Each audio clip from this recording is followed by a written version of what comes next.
Syria से आए इस वीडियो ने एर्दोआन को खुश कर दिया।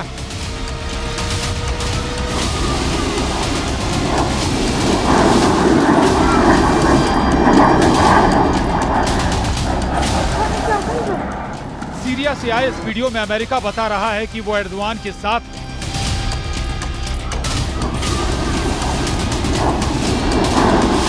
ये वीडियो है एक ऐसी बमबारी का जो एर्दोआन के लड़ाकों को ताकत देगी।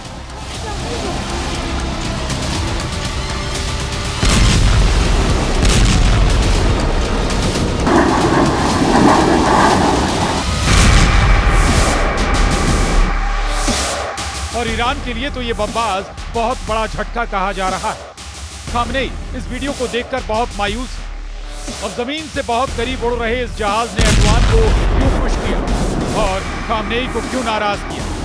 क्यों सीरिया में इस वीडियो को गेम चेंजर कहा जा रहा है जो अलेप्पो को बचाने पहुंचे इराकी मिलिशिया के चीथड़े उड़ा सकता है? यह है अमेरिकी वायुसेना का A-10 थंडरबोल्ट। रिपोर्ट है कि अमेरिका के A-10 बॉम्बर ने सीरिया में तैनात ईरान और इराक के मिलिशिया पर हमला किया है। ये मिलिशिया एर्दोआन के गैंग को खत्म करने के लिए अलेप्पो की तरफ बढ़ रहा था। रिपोर्ट है कि 1 और 2 दिसंबर को सीरिया में ये हमला किया गया। नुकसान कितना हुआ इसकी पुष्टि नहीं की गई, लेकिन अमेरिका ने माना है कि सीरिया में उसका ऑपरेशन तेज हो गया है। A-10 थंडरबोल्ट बहुत ही खतरनाक बॉम्बर और ये साथी सेना को क्लोज एयर सपोर्ट देने में इस्तेमाल किया जाता है। सवाल है कि अगर अमेरिका ने ईरान और इराक से जुड़े मिलिशिया पर बमबारी की है तो उसने किसकी मदद की?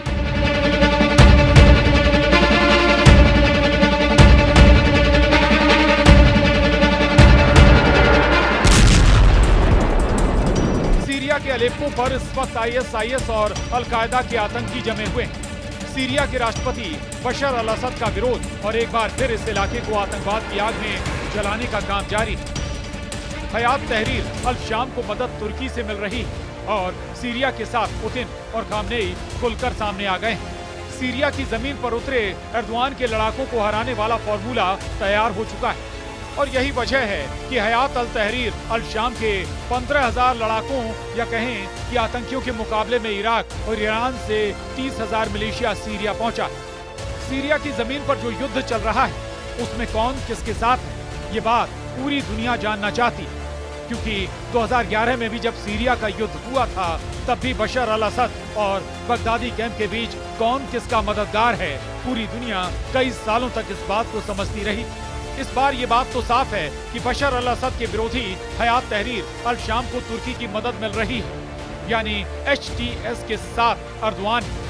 तो दूसरी तरफ बशर अल-असद को मिल रहा है पुतिन का साथ, यानी रूस। साथ में है खामनेई यानी ईरान। दूसरी तरफ बशर अल-असद का दुश्मन अमेरिका HTS का मददगार रहा है। इस बार भी बाइडेन कैंप इन्हें आतंकी नहीं विद्रोही कह रहा है। इस युद्ध में बशर अल-असद को हिजबुल्लाह भी बचा रहा है और इजराइल चाहता है कि हिजबुल्लाह की ताकत घटे। इसीलिए खबर है कि इजराइल बशर अल-असद से लड़ने वाले एर्दोआन के लड़ाकों को हथियार सप्लाई कर सकता है। अमेरिका की एयरफोर्स पर आरोप लग रहा है कि वो ISIS की वायुसेना की तरह काम कर रही है, क्योंकि अगर इराकी मिलिशिया मारा जाएगा तो फायदा एर्दोआन गैंग को होगा, जिसका हिस्सा अल-कायदा और ISIS के आतंकी भी हैं। अमेरिका की बमबारी को A-10 अंजाम दे रहा है।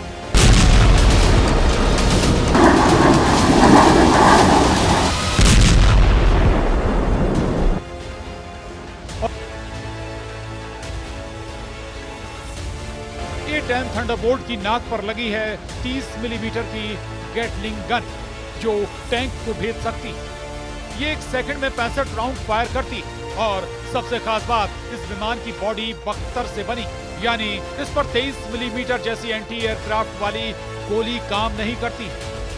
यही वजह है कि A-10 को फ्लाइंग टैंक भी कहा जाता है। अमेरिका के पास ऐसे 250 से ज्यादा विमान हैं। अमेरिका अब इन सभी विमानों को अगले 5 सालों में रिटायर करना चाहता है, लेकिन फिलहाल ये बमबाज सीरिया में एक्टिव हो गया है। Bureau report, news 18।